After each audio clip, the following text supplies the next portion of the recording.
March 1945. Normandy's wind cut through the wire fences like a whisper of unfinished violence.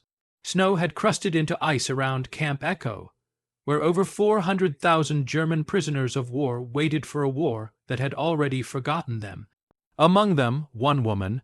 Her name rarely appeared in the records, only a faint line typed in fading ink. Female, civilian translator, taken near Aachen. That night, the guard's flashlight carved a path through the barracks corridor. He was 22, from Kansas, too young to know what power could do to a man when no one was watching. Boots crunched, diesel generators hummed, and then the sentence that would echo across decades. "You belong to me now." She froze. Her breath caught not from fear, but disbelief. A prisoner in uniform could expect cruelty, but a woman taken as belonging, that was something different. In that single sentence, the war didn't feel like nations colliding. It felt like humanity collapsing, one word at a time.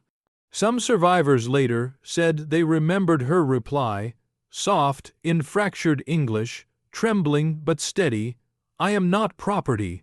The guard blinked, perhaps realizing too late that he had crossed into a battlefield with no uniforms, no flags, only conscience and control. Outside, the loudspeakers crackled with radio updates from the front. Berlin was falling. The Reich was crumbling. Yet inside this frozen camp, one man's ego became its own empire. She sat on her bunk that night, hands wrapped around a tin cup of melting snow, staring at the frost-forming patterns on the wall, shapes that looked almost like barbed wire, almost like wings. Somewhere between the two, her will began to harden. The next morning, her name was missing from the roll call sheet, not because she escaped, but because someone had quietly moved her file to a special list. In a system designed for order, she had become someone's possession, but this wasn't the end. This was the beginning of her war, the silent kind, fought not with bullets, but with the will to remain human. Before we go further, tell me from which city and at what time are you watching this story? Comment below. I'd love to know where history reaches tonight.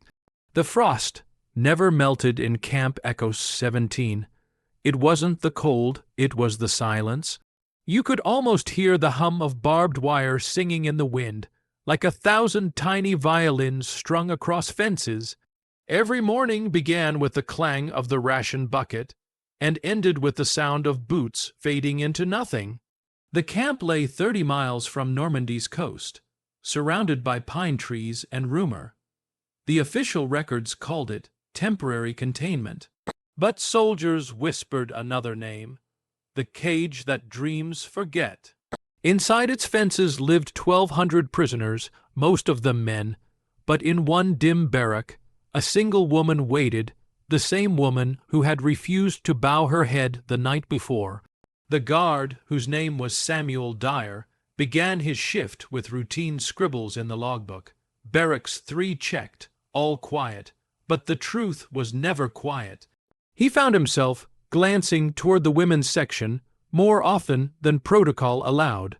Maybe it was guilt. Maybe it was the strange ache of being both conqueror and captive inside his own skin. Reports later showed that segregation in field camps often failed. Commanders were stretched thin, paperwork lost, discipline blurred. In some zones, guards and prisoners shared the same mess hall during storms.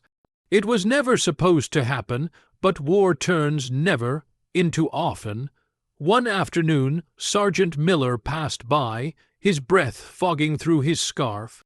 "She shouldn't even be here," he muttered, shaking his head. Dyer didn't reply, because deep down he agreed. And yet he also didn't want her gone. That's where power begins, in the small comfort of believing you are the only protector in a place built on control. By the 4th day, whispers had already started. The German woman, they called her, the one he watches. Every story in camp grows legs. This one grew chains.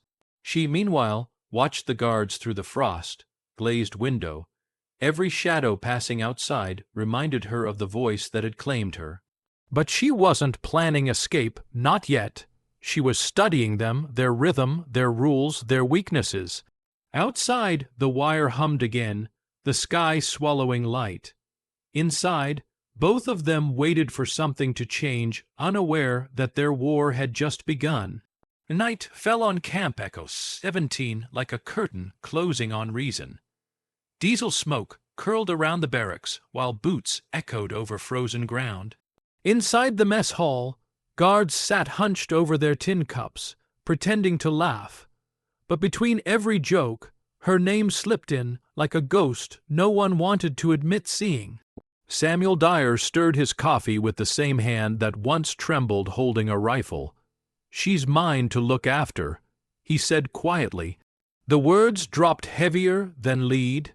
No one challenged him, not Sergeant Miller, not the corporal at the stove. Because in war, silence is easier than morality, and Dyer knew that. Outside, the wind rattled the metal siding, and snow drifted like ash. In the dim light, her figure passed by carrying firewood, face hidden under a wool blanket. For a moment, Dyer's chest tightened. He told himself it was protection, not possession, that he was keeping her safe from the others.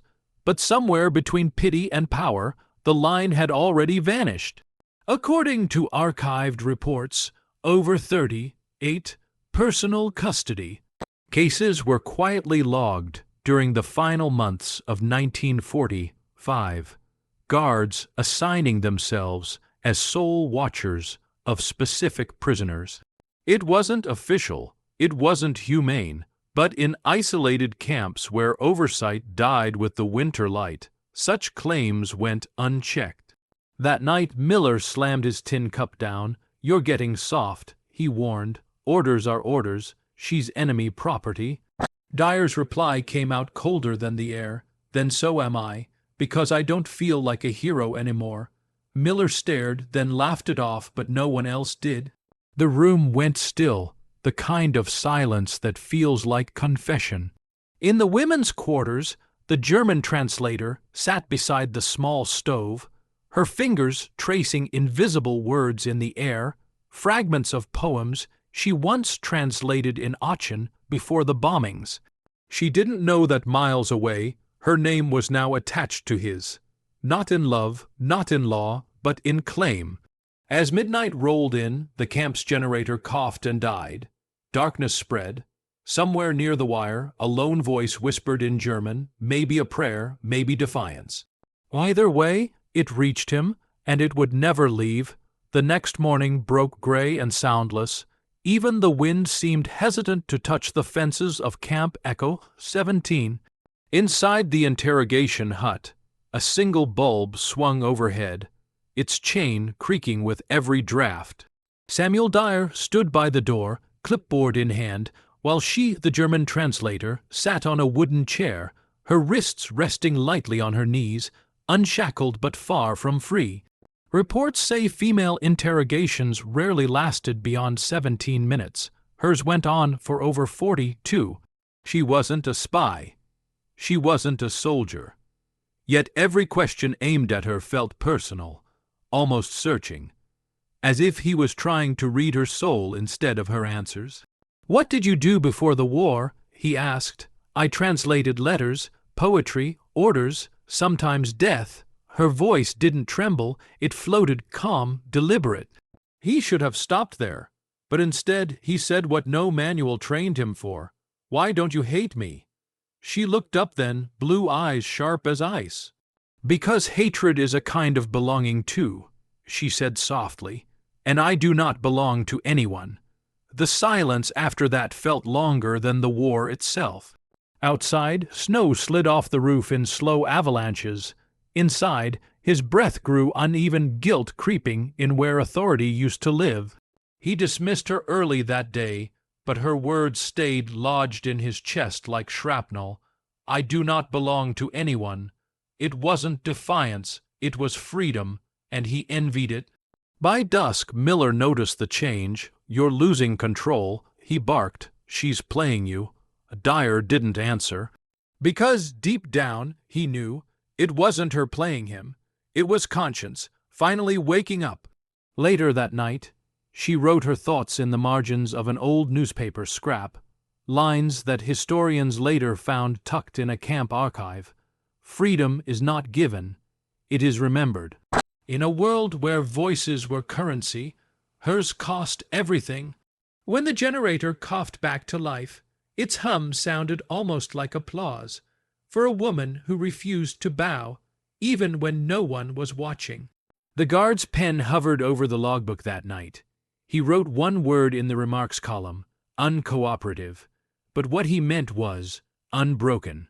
The snow outside Camp Echo 17 had turned to slush, a gray mirror of everything unspoken inside. Days blurred together in rations, roll calls, and silence. For most prisoners, the only bridge to sanity was a letter, folded hope, sealed in paper. But hers never crossed the wire. She wrote at night, in the dim corner of Barrack 3, where the stove coughed more smoke than heat. The paper came from a torn ration manifest, the pencil stub stolen from the guard office. The words, half German, half English, spilled from her like confessions. "Dear, whoever reads this, I am alive, but not mine. The guard says I belong to him. If you ever receive this, tell the world that belonging is not love." She folded it carefully, pressed it flat under her mattress. It was her only rebellion, ink instead of escape. Records from 1945 reveal that over 60% of female POW letters were intercepted before reaching the Red Cross. Many disappeared without trace. Censored was more than a stamp. It was a sentence. A week later, Dyer found the letter. It had slipped loose during inspection, the corner peeking out from her bedding. He froze, recognizing his own name written inside, not in accusation, but in truth. He read it once, then again. The words burned colder than the air. "You think someone will save you?" he asked that night, voice low. She didn't answer. She didn't have to. Her silence said everything. "I already have myself." He could have reported her. He didn't. Instead, he stepped outside, struck a match, and watched the letter curl into flame. The ashes floated up into the camp sky, tiny ghosts carrying her message farther than any envelope could. That night, he dreamt of her handwriting, steady, certain, alive. When he woke, his pillow was wet. Not from snow melting through the roof, but from something heavier. In the morning, he wrote routine check. Nothing found in his patrol report. A lie, a mercy, both the same thing. Across the yard, she watched the chimney smoke twist upward, her eyes unblinking. She knew she always knew, and still she smiled, because some letters never leave. They stay inside the ones who tried to burn them. Night again in Camp Echo 17, darkness didn't just cover things, it revealed them. Lantern light flickered across the guardroom walls, throwing long, restless shadows. Samuel Dyer sat alone, turning something over in his hands, the charred corner of a letter that hadn't fully burned. Her letter, the paper still smelled faintly of smoke and perfume. He should have tossed it into the stove with the rest, but one sentence refused to die. "Tell the world that belonging is not love." The words replayed in his head until they began to sound like orders. Outside, sleet hissed against the tin roof. A corporal entered, stamping snow off his boots. "You look like you seen a ghost." He joked. Dyer didn't look up. "Maybe I did." He tucked the paper into his pocket as if hiding evidence from himself. Every protocol manual said the same thing. Prisoners' correspondence is property of the U.S. Army. Unauthorized possession meant court, martial, but something inside him twisted. How could words belong to anyone? Later, he found her sweeping the corridor, head bowed, eyes unreadable. "You wrote this," he said, holding up the half-burned scrap. She didn't flinch, and you burned it, she replied. The air between them turned electric. Accusation and mercy tangled into one. You think someone will save you? He asked. Her reply came like frost breaking on glass. No, I think someone needs saving, and it isn't me. That sentence cracked him open. He wanted to shout, to defend himself, to remind her that he wore the uniform of the victors. But suddenly that felt like the smallest thing in the world. He turned, threw the remaining scrap into the lantern flame. It curled, blackened, vanished. The room filled with the faint smell of ink and regret.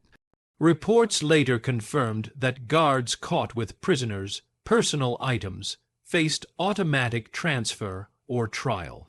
Dyer wrote in the duty log that night, "Nothing to report.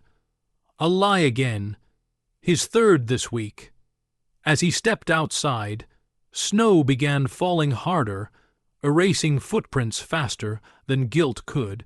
From her barrack window, she watched him disappear into the storm, eyes reflecting both pity and power.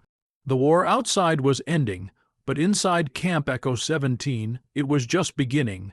Dawn came pale and heavy, as if the sun itself was tired of looking at Camp Echo 17. The fences glistened with frost, the sky a dull pewter. In the supply depot, Samuel Dyer stood over a crate of rations, tins of beans, packs of cigarettes, chocolate squares wrapped in foil like tiny lies. He picked one, just one, a ration that on paper belonged to another soldier. He told himself it was nothing, just a gesture. But the truth hid in the tremor of his hand as he slipped it into his pocket. Across the yard, she carried firewood again, her breath rising in small clouds. He called her name softly, not her number, her name. That alone broke protocol. She turned, wary. He held out the chocolate. "For you," he said. She looked at it as though it were a weapon. The foil caught the light, a tiny star in a gray world. "Kindness is expensive," she said finally. Her accent made the words sound older, wiser. "I cannot afford it." He wanted to argue, to insist it meant nothing, but the way she stared through him made the chocolate feel like blood money.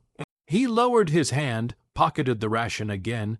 Later, in the mess tent, Miller noticed, "You're feeding her now," he sneered. "Careful, Sam. You'll forget which side you're on." Dyer didn't respond, because maybe he already had. That night, he unwrapped the chocolate and broke it in half. He placed one piece on her window ledge while she slept. The other half he left on his own pillow. In the morning, hers was gone. His wasn't. Historians later found U.S. Army reports describing how prisoner rations were worth 30 times more than POW meals. Some guards traded them for silence, some for information, a few for something dangerously close to guilt. When Dyer passed her that day during inspection, she didn't speak. She only held his gaze for a second too long. It wasn't forgiveness, it was recognition that even power has hunger. As snow began to fall again, a new rumor spread through the camp. The German woman accepts gifts now. They were wrong. She accepted truth, and it terrified them all. By late April 1945, the radio in Camp Echo 17 began to speak in broken static and trembling voices. Words like Berlin, surrender, collapse floated through the air like ghosts, unsure where to haunt. The guards gathered around the signal hut each night, faces pale in the flicker of Morse lamps. Samuel Dyer stood among them, cigarette trembling between his fingers. "They say the Soviets took 2 million prisoners," Miller muttered, eyes wide. "They don't take mercy. They take revenge." No one replied. Because everyone knew what happened on the Eastern Front.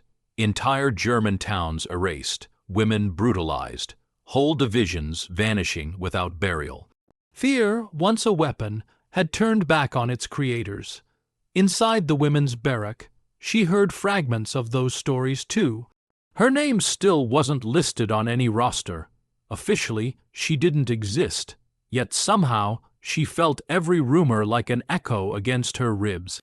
If the Red Army reached them, would they save her or simply switch the color of her captors?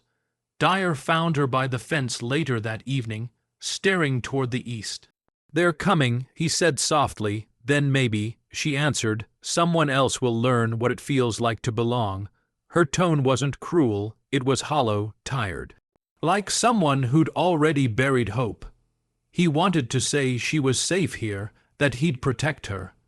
But he'd seen enough reports. Protection was just another uniform for possession. He bit back the words. That night, a new broadcast came through. The voice of an American correspondent crackled through the static. "Soviet forces have entered Berlin. Hitler's bunker believed surrounded." Someone cheered in the radio hut. Someone else crossed themselves. Dyer just stared at the map on the wall, red arrows pushing west, blue lines retreating. For every victory marked in ink, 1,000 unseen tragedies bled behind it. He wondered how long before the world remembered what mercy meant.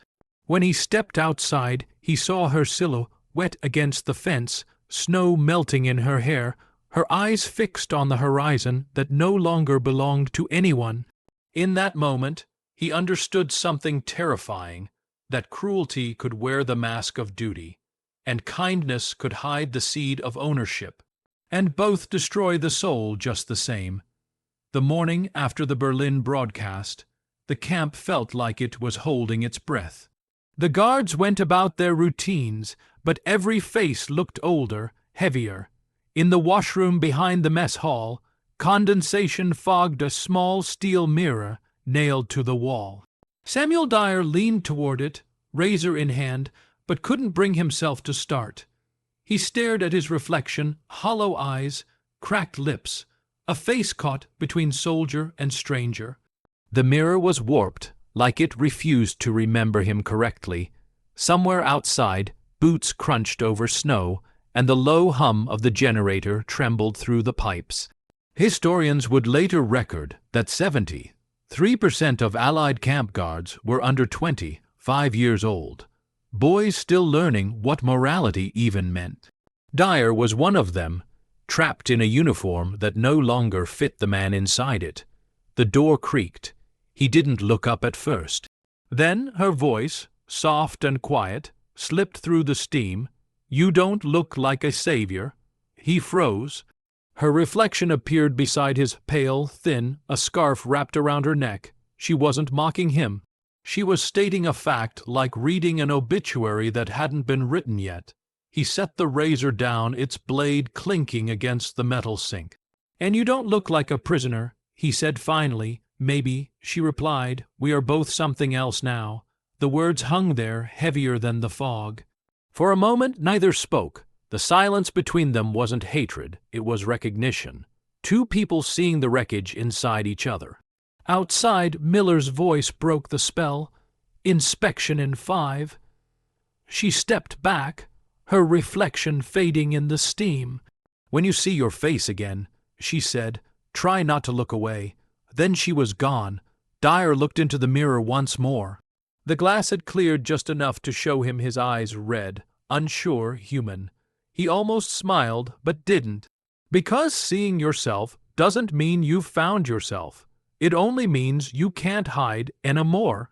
That night, he dreamed of reflections, barbed wire bending into infinity, faces repeating behind him. And in every mirror, her voice whispered the same sentence, "You don't look like a savior." By early May 1945, the rumors arrived before the trucks did. "The war's over." Someone whispered near the barracks gate. "Berlin's gone. Hitler's dead." The word spread like wildfire through the frozen veins of Camp Echo 17, melting disbelief faster than snow ever could. Prisoners began to smile again, a dangerous thing in captivity. The guards walked lighter, too, laughing at jokes that had lost their meaning. But not everyone felt free. Inside the small women's hut, she listened to the whispers drifting through the cracks in the wooden wall. Freedom, a word that had changed shape too many times. For her, it didn't sound like release. It sounded like uncertainty. Outside, Samuel Dyer watched the horizon, where a Red Cross truck moved slowly through the morning fog. Its engine hummed like a hymn. "They're coming to process transfers," Miller said, tightening his gloves. "You'll be rid of your little project soon." Dyer didn't reply. He wasn't sure if he wanted to be rid of anything. When the Red Cross officers arrived, papers rustled, whistles blew, and the camp gates groaned open for the first time in months. The guards called out names in alphabetical order. Hers wasn't there. It never had been. She stood in the line anyway, her scarf pulled tight, her eyes calm but distant. "Name?" the officer asked. She hesitated. "I don't know which one to give." Behind her, Dyer stepped forward, words catching in his throat. "She's free to go," he managed. She turned slightly, her gaze meeting his. "You mean I'm free to leave?" she said softly. "Freedom and leaving are not the same." The officer frowned, scribbled something on a clipboard, moved on. But the moment hung there, her defiance, his silence, the wire between them trembling in the spring wind. By sundown, the Red Cross trucks had vanished beyond the hills. Camp Echo 17 was half empty, its echoes louder than ever. Miller slapped Dyer's shoulder. "Congratulations, soldier. You made it through." Dyer looked at the empty gate and whispered, "Did I?" Because for him, the war didn't end with victory. It ended with a question he'd never be brave enough to answer. The night before her departure, the camp seemed to fall into a strange stillness, too quiet for victory, too tense for peace. A pale moon hung above Camp Echo 17, tracing silver lines across the wire fences. Somewhere, an engine coughed, then died. The world felt paused between endings. Samuel Dyer didn't sleep. He stood outside her hut, rifle slung loosely, breath fogging the air. He wasn't guarding her now. He was haunting her doorway, like a ghost afraid to leave the world it ruined. Inside, she sat on her bunk, unwrapping the half-piece of chocolate he had left days before. It had melted and rehardened, shaped by her palm. She broke it in two and placed one half on the window-sill. The other she let dissolve slowly on her tongue, as if trying to remember what sweetness once felt like. He heard the window creak open. "Why didn't you run?" he asked softly, not sure if she could hear. Her voice came back faint through the dark. "Because you'd follow." The words landed heavier than any bullet. He closed his eyes. She wasn't accusing him. She was naming the chain that bound them both. Power, guilt, and the impossible wish to undo what had been done. In the distance, a dog barked once. A train whistle moaned miles away. History was already moving forward, but the two of them stood frozen in its shadow. He walked closer to the hut, gloved hand brushing against the wooden wall. "When you're gone," he said, voice shaking, "I'll still see you." "Then learn," she replied, "to see without owning." For a moment, he thought she'd step into the light. Say something more, maybe forgiveness, maybe farewell. But the door never opened. Instead, she began humming a tune, soft, wordless, a lullaby she used to translate from soldiers' letters. It sounded like memory trying not to hurt. When dawn crept over the camp, he was still standing there, rifle untouched, boots frozen into the mud. The song had stopped hours ago, but he could still hear it echoing inside his chest, and he finally understood. Not every prisoner dreams of escape. Some just dream of being seen as human, one last time.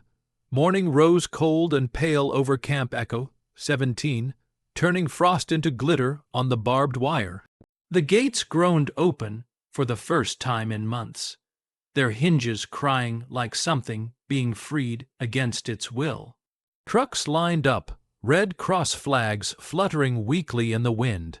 It was June 1945, the official start of repatriation. But for her, it didn't feel like homecoming. It felt like an erasure. Samuel Dyer stood by the transport yard, hands trembling inside his gloves.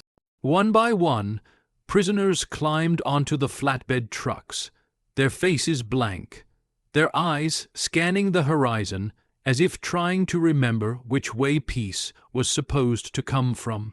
She appeared last, scarf tight, jaw set. The guards didn't call her name. She walked forward anyway. A corporal checked his clipboard and frowned. No record of her. Then write one. Dyer said quietly. The officer scribbled something, waved her through. As she stepped toward the truck, Dyer found himself moving closer, unsure why, until the words fell out of him. You belong nowhere. He whispered, half regret, half confession. She paused. For a long second she didn't turn. Then slowly she looked back, her expression unreadable. Maybe, she said, that's better than belonging to someone. The air between them seemed to hold the entire war, its cruelty, its confusion, its cost. He wanted to apologize, to promise he'd carry her story. But soldiers weren't taught how to confess, only how to endure.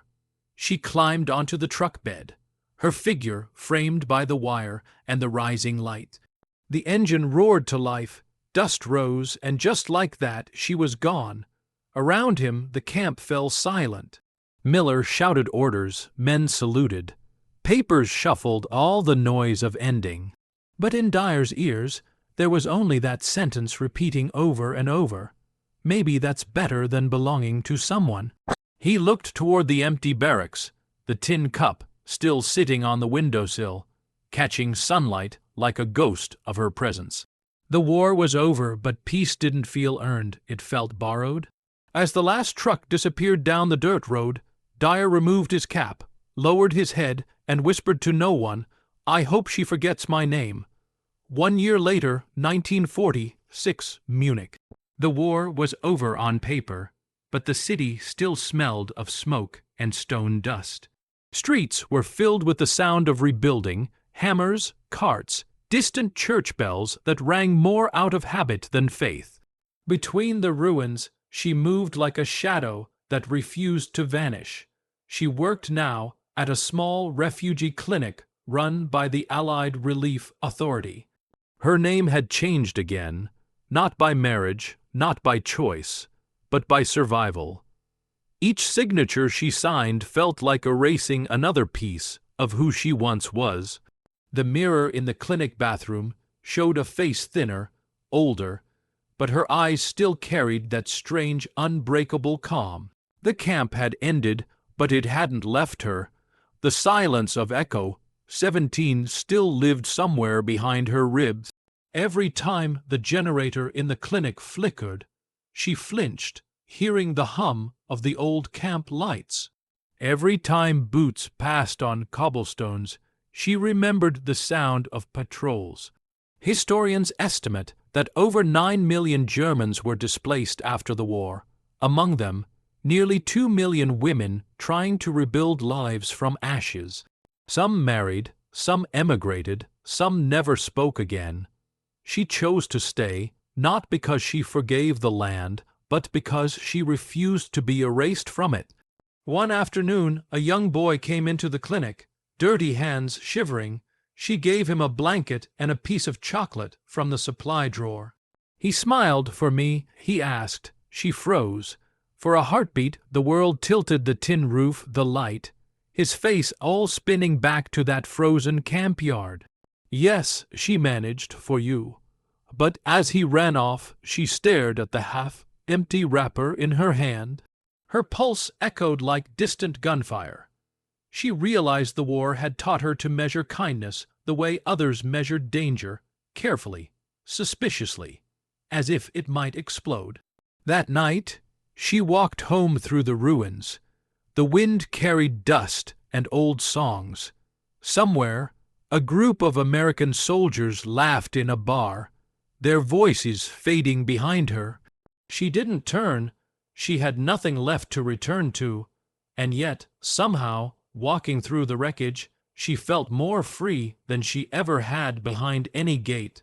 1940, 7 Nuremberg. The city had turned its scars into symbols. Justice was supposed to live here now, inside grand halls rebuilt from rubble.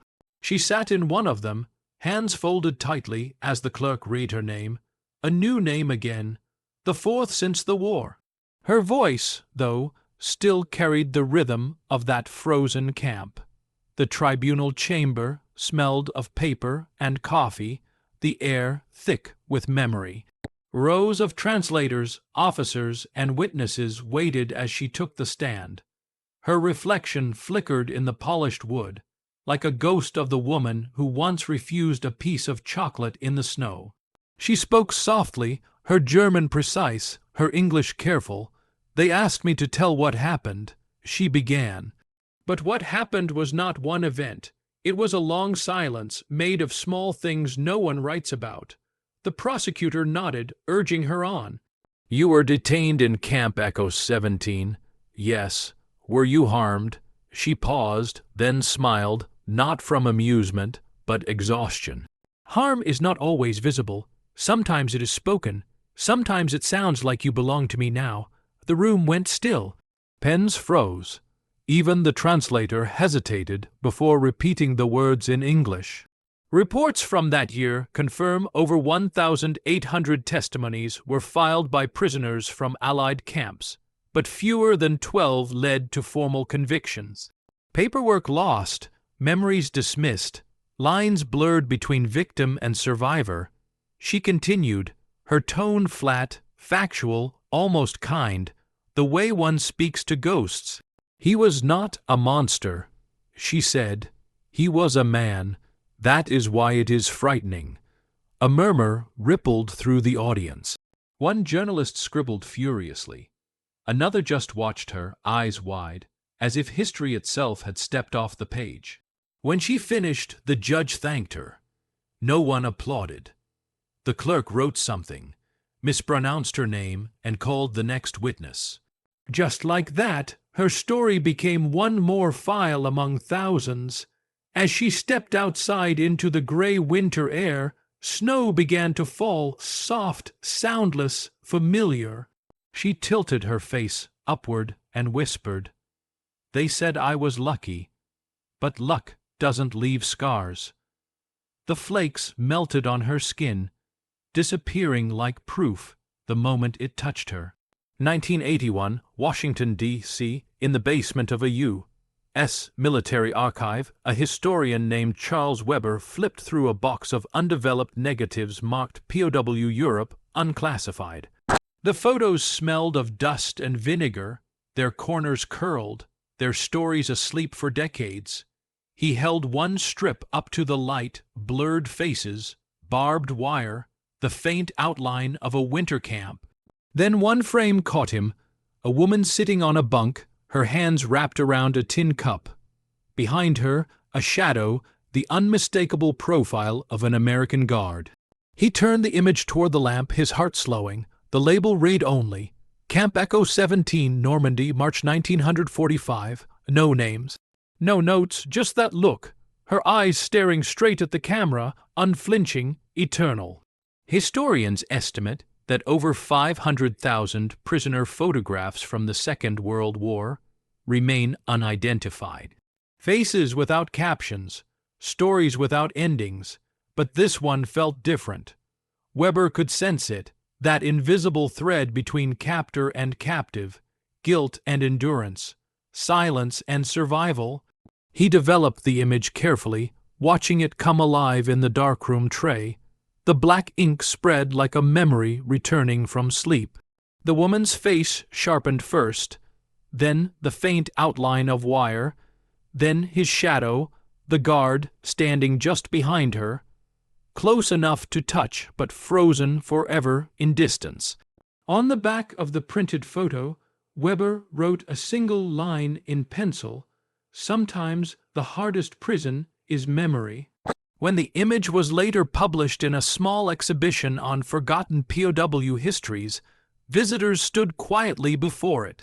Some said the woman looked defiant, others said broken, but most agreed on one thing: she looked alive in a way that truth rarely allows.